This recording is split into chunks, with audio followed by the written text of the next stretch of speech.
difficulty with studying history is trying to find a job afterward. And what public history involves is possibility for students then to work for the National Park Service, to work at archives, to work at museums. It provides an avenue for them to explore to possibly get a job other than teaching. Ask them in Iraq, and those are the questions after you have a prolonged conflict. When are they going to stand up for themselves?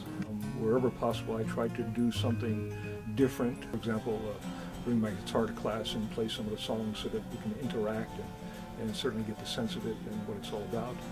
I do flint mapping, where I take pieces of flint and I shape them into artifacts. Anything that can get them interested in history.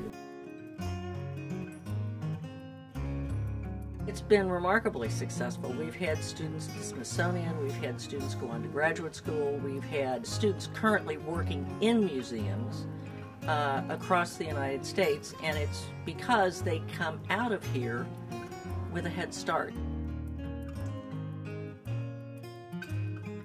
One thing I do enjoy doing is traveling, and I've traveled pretty extensively throughout the United States and Europe, and even a couple times in Russia.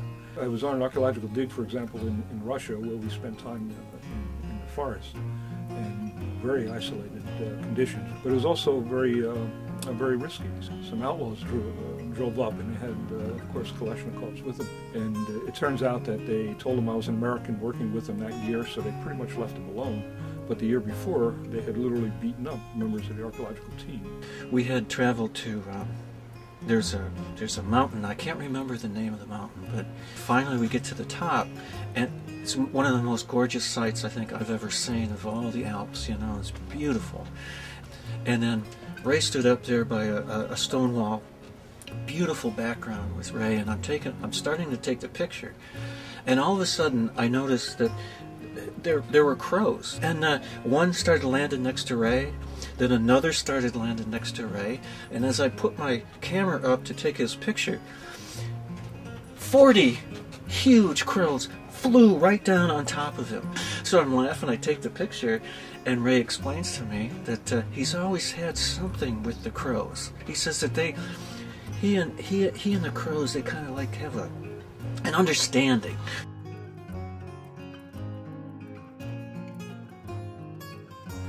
Probably travel. I hope it's not soon. I thoroughly enjoy my work here, but I'll probably travel. Ray goes, I might retire next year. You know, I'll flip out because what am I going to do? You know, if either one of us left, you know, what fun would there be in this job anymore?